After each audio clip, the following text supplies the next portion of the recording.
Well, this is the beginning of the third playlist, and just to go along the same lines as before, excuse the pun, then this is a here's one I made earlier, right? I've had this loco for many years now, and as you can see, it's the I was going to say black 5. It's not. It's a standard class 5, and the weathered edition 44762. I'll try and put it in the middle here. Never quite get this right. I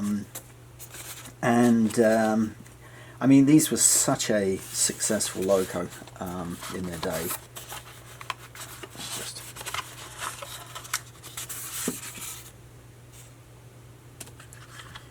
This one actually is one that I bought new, but it was a good while ago.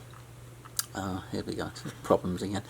There we are, and it doesn't show up very well against the black cloth, but never mind. I mean, that it's just such a lovely loco, and yeah, I mean the detail, and they run very well too.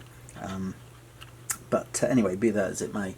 So yeah, it's the 5MT, isn't it? The 4605MT, which of course was based on the Black 5 or the LMS Stanier, depending on which side of the tracks you brought up on. And then yeah, these locos were built by British Railways based on that design, and I think they were built Derby, well, Doncaster and Derby, I think, before, without giving away my age, I think they stopped building them when I was 1. There you are. So there we are. That's one. And yeah, Derby Works used to be an enormous loco works, and but then they, obviously, like everything else, they sort of were no longer required, and it sort of all got what do they call it? Well, subcontracted, I suppose, really. And the main one from Derby and from Derby Works, the main company that took over was Bombardier, which was a Canadian company.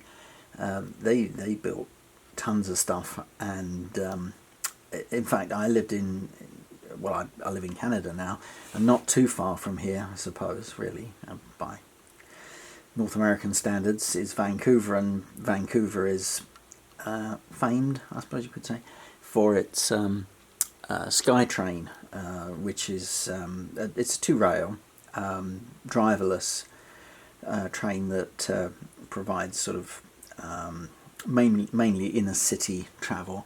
And I also lived in Boston for a while, and Bombardier built the Red Line stock, and in fact I lived in Toronto and they built the Toronto subway stock, and I lived in London and they built the Victoria Line stock.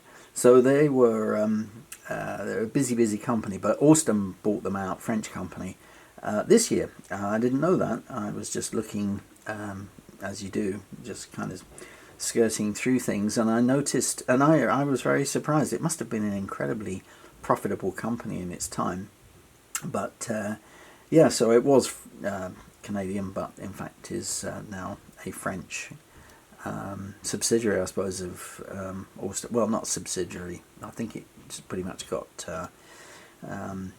taken in by. So anyway, back to this. Yeah, it's lovely.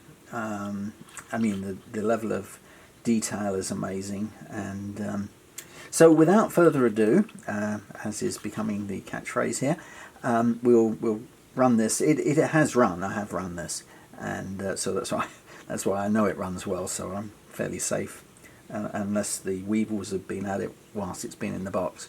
So I'll run this on the track, and then we can have a look at it going round.